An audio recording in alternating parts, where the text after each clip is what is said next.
I love making VFX videos, but I also love making DIY costumes and contraptions, and short films and sketch comedy. And it's just really hard to find the time to... Whoa! No. I have a business meeting right now. It's with Boris FX. You know, the After Effects plugin company, Mocha AE, Continuum, wow. Sapphire. Yeah, that's Right now. awesome. Can I watch or? No. Yeah. Hey, how's it going? Hey Alex, we love the cardboard cutout idea. Just making sure we're going to show people how you did it. Right, of course. Y'all want to see how I made this video? Let's go. First, you're going to want to shoot on a tripod and use fixed lighting so things stay the same between shots. And use fixed or manual camera settings and shoot at a high shutter speed to reduce motion blur, which can get in the way of rotoscoping. And try to film at high resolution and a wide frame. That way you can crop in for animation or to help cover up mistakes. Lastly, if you film with soft lighting and stay away from any walls, this can help reduce shadows, which will make things a bit more complicated. Or keep the shadows, and this can help sell the effect, but it's a little bit more complicated. Lastly, when filming, you're going to want to make sure you reach far enough to meet or pass your last self, and keep your hand stiff so we can roto and track it later. With my clips in After Effects, I lowered the opacity to find the moment where the two people interact. At this time, I split the layer that was going to turn into cardboard and gave the cardboard version a time remap freeze frame. Now, the first option for turning this into a cardboard cutout is to use After Effects' built-in roto brush tool, double-clicking the layer, and then in the layer viewer panel, painting the parts I want and alt-drag painting the parts I don't. It's great, but it usually requires a bunch of back and forth refining with positive and negative strokes. If you want a truly impressive auto matte tool, the latest paid versions of Boris FX plugins, including Mocha Pro, have something called Object Matte ML Assist. It's AI-powered and extremely effective, often only requiring a few clicks to get a really nice matte. Of course, I can still add a few refining negative points or quickly clean up the matte with their manual paintbrush tool. In many ways, it's a huge improvement over even the latest roto brush. When done refining, you come back to the selection tool and it converts the auto matte into a spline, which is essentially Mocha's version of a mask and tracker. All I have to do now is close and save the Mocha panel, and then click Apply Matte in the Effect Controls panel. And there you go. Now, even though the footage is frozen, both of these roto tools are going to try to reprocess each frame and slow things down. With the roto brush tool, a great solution is to nest the layer and the effect into a pre-comp, and then give that another freeze frame. With Mocha Pro, the easiest solution is to turn the effect off and then click Create AE Masks, which turns the Mocha spline into native After Effects masks, giving us the cardboard cutout with no extra processing. Next, to stick the cardboard to the hand, I select the grabbing layer, and we're going to use Mocha AE, the most powerful plugin that comes for free with After Effects. I'm going to start by using the spline tool to outline my thumb, left-clicking to add points, and then right-clicking when I'm done. We're going to stick close to the edges of the thumb because we're actually going to use Mocha to kill two birds with one stone, using this outline not only for tracking the hand, but later on as a mat to let the thumb sit on top of the cardboard. Then I'm going to track forward and or backward to cover the range from just before the grab to just before the final toss.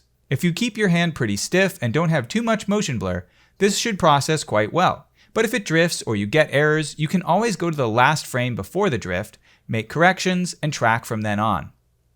Once you've got a good track, there's one more important step to make sure the cardboard does this instead of this. This is because Mocha AE is primarily used for putting things inside of other things. With this planar surface button, we can reveal the corners of the plane Mocha plans to stick our child layer to. You can see it defaults to the size of your spline, but since we want the applied motion to start with the child layer being at its default full comp dimensions, we just have to make sure we're at the first moment of the freeze frame and click this Expand Planar Surface to Full Frame button. That's it. Much better.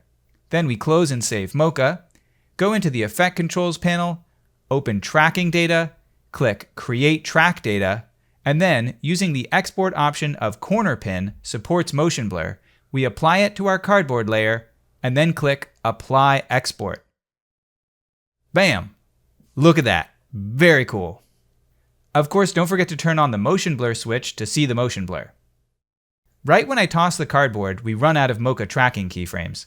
So I just made my own manually, going forward a second or so, and adding keyframes to the corner pin effect, which gives us the fake 3D look, as well as basic transform properties to push it off screen and give us more motion blur. The cardboard looks much more realistic if it looks like it's responding to lighting.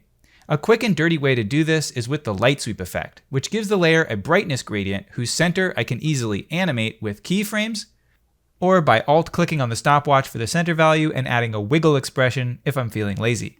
And a cool side effect of this effect is it gives a side effect highlight to the edges of the layer, making it feel a little more 3D.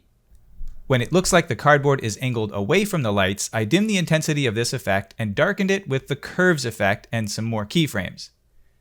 All in all, I think this light sweep is a very worthwhile touch. Oh, wait, that's not how you hold things. To get the grabbing hand to appear over the cardboard, all we have to do is duplicate the grabbing layer, move it to the top, trim the clip to only the necessary duration, and then use the Mocha effect that's already on the clip with the data we created earlier, but this time to apply a matte.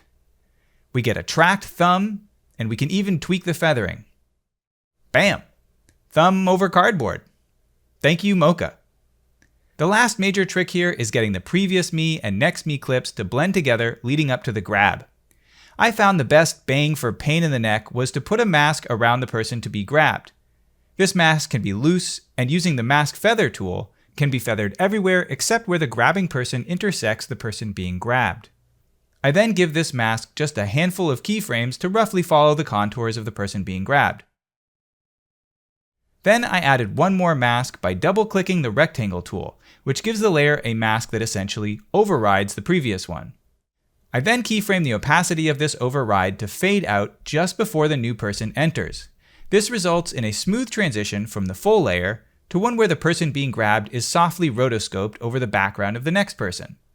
When the person is finally grabbed, this layer cuts out, and the only difference should be any lighting differences near the person being grabbed, which should be distracted by the grab itself. Unless you've got some serious shadows. Now, if only you'd filmed with soft lighting or far from the wall and didn't have any shadows, you'd be done by now. But one thing I've learned is that anything that challenges a VFX artist can technically also be what helps sell it. Let's see if we can make those shadows work for us. To make this fake shadow, I simply duplicated my cardboard layer and offset it using the transform effect, so it didn't mess with any previous actual transform keyframes left by the tracker. I also gave it a Gaussian blur, and then I made an adjustment layer and put this below the cardboard layer. I used the offset cardboard layer as a matte for this adjustment layer. That way I can add an effect like Lumetri color to the adjustment layer to do more advanced color grading of the shadows to match that of the real shadows. It's almost impossible to get it perfect, and I'll admit it, at first I thought I might have screwed up by letting there be shadows. But in the end, I actually think this fake shadow is a really big add and well worth the work if you're up for it. So yeah, that's pretty much how I made this video. Thank you guys so much for watching. If you have any questions, please put them in the comments, some from Boris FX, or I will try to respond. And yeah, like, subscribe, follow Boris FX, of course. And I've been Alex Ezorsky. You know what I do. I want to put some pants on. Ow! Alex, I thought I told you to stop leaving these freeze frames everywhere. Yes, sorry, I am. Sorry, I'm so I promise I'll just clean those up. so busy I need to do the Boris. VFX, so... I love making VFX videos.